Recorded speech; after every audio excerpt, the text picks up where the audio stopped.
ॐ शान्ताकारं भुजगशयनं पद्मनाभं सुरेशं विश्वाधारं गगनसदृशं मेघवर्णं शुभाङ्गं लक्ष्मीकान्तं कमलनयनं योगहृदयानगम्यं वन्दे विष्णुं सर्वलोकैकनाथकं यं ब्रह्मा वरुणेन्द्ररुद्रमरुतः स्तवन्ति देवैस्तवैर्वेदैशाङ्गपदक्रमोपनिषदि गायन्ति यं सामगाः ध्यानावस्थितगते नमसा पश्यन्ति यं योगिनो यस्यान्तं न विदुषुसृगणा देवाय तस्मै नमः देवाय तस्मै नमः मुखं करोति वाचालं पङ्गुलङ्घयति गिरिं यत्कृपातमहं वन्दे परमानन्दमाधवम् ॐ विष्णवे नमः अथ चतुर्थोऽध्यायः श्रीभगवानुवाच इवं विवस्वते योगां प्रोक्तवाहनमव्ययाम् विवस्वन्मनवे प्राह मनोरिक्ष्व कवये ब्रवीत् एवं परम्परा प्राप्तमिवं रादर्शयो विदुः सकालनेहा महता योगो नष्ट परन्तपः स एवायं मया तेद्य योगः प्रोक्तपुरातनः भक्तोऽसि मे सखा चेति रहस्यं होत अदुत्तमम् श्रीभगवानुवाच अर्जुनवाच परं भवतो जन्म परं जन्म विवस्वतः कालमेतद्विजानीयां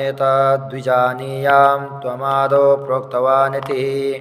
श्रीभगवानुवाच बहूनि मे व्यतीतानि जन्मानि तव चार्जुनः तान्यहं वेद सर्वाणि न त्वं वेत्य परन्तप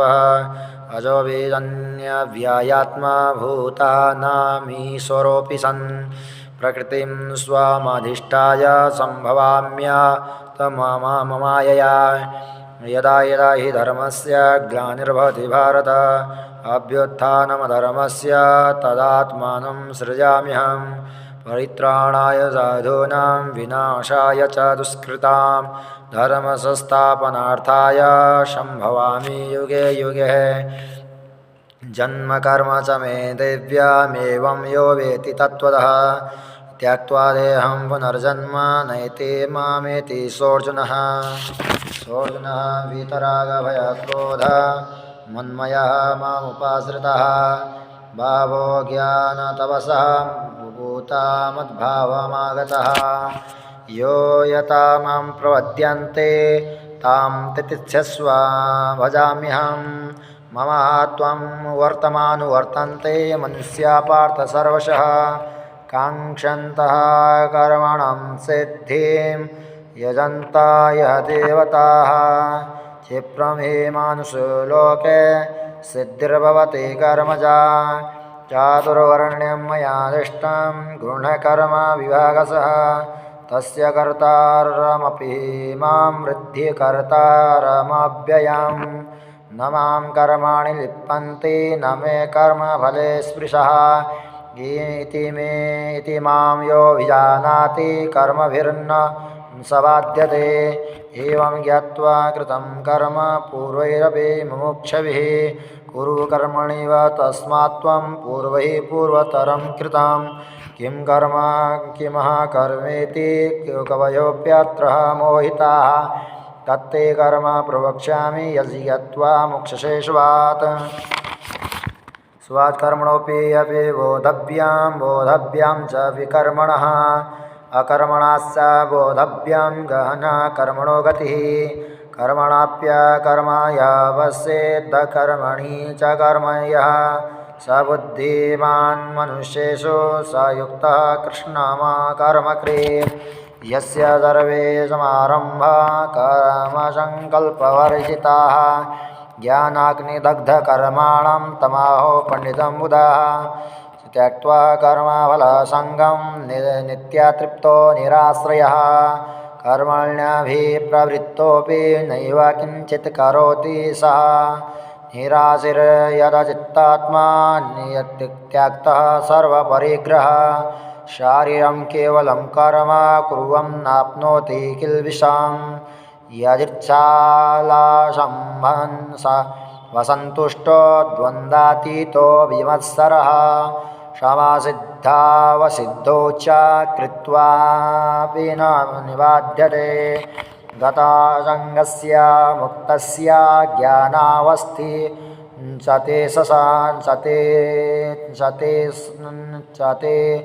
चते तसः यज्ञायाचरत कर्म समग्रं प्रविलीयते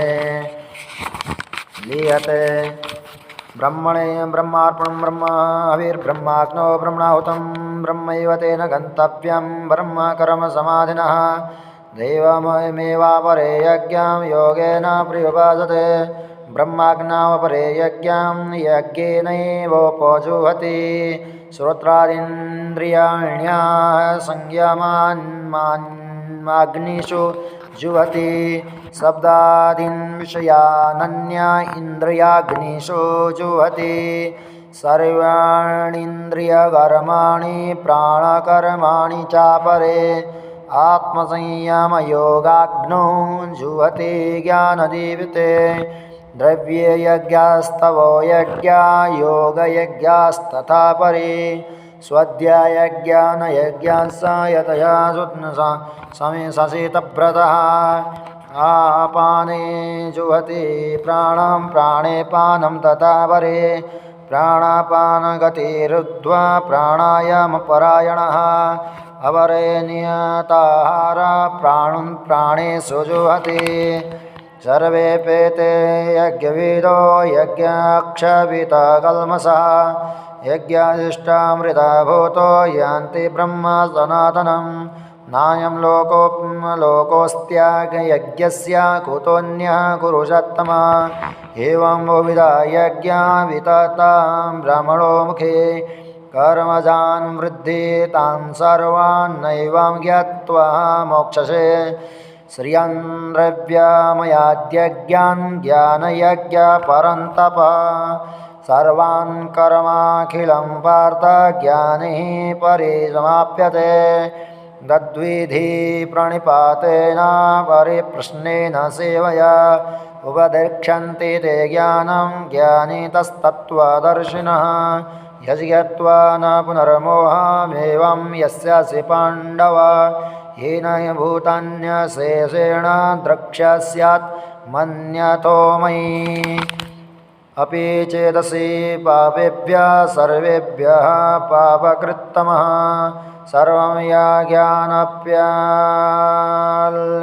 सर्वं ज्ञानप्लवेनैव वृषिजनं सन्ततिरिष्यसि एतेषांसि समिद्धोऽग्निर्भस्मासात् कुरुते अर्जुन ज्ञानाग्नि सर्वकर्माणि भस्मासात् कुरुते अर्जुन तथा न हि ज्ञानेन सदृशं पवित्रमितः विद्यते यत स्वयं योगसंसिद्धः कालेनात्मनि विन्दति श्रद्धान्वान् लभते ज्ञानं तत्परः संयतीन्द्रियः ज्ञानं लब्धवरं शान्तिमचिरेणामधिगच्छति ज्ञायज्ञाश्च श्रद्धानश्च संययात्मा विनिश्यति नायं लोकोऽस्ति न परो न शुकं संशयात्मनः योगो जन्यस्तकर्माणां ज्ञानाय संच्छिन्न संशया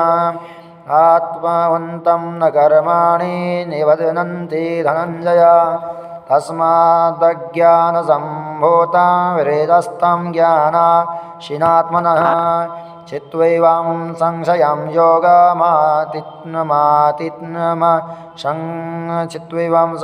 योगमातिष्ठ भारत। ओम तत्सदिति श्रीमद्भगवद्गीतासु उपनिषत्सु ब्रह्मविद्यायां योगशास्त्रे श्रीकृष्णार्जुनसंवादे ज्ञानकर्म संन्यासयोगो नाम चतुर्थोऽध्यायः। श्रीकृष्णार्पणमस्तु।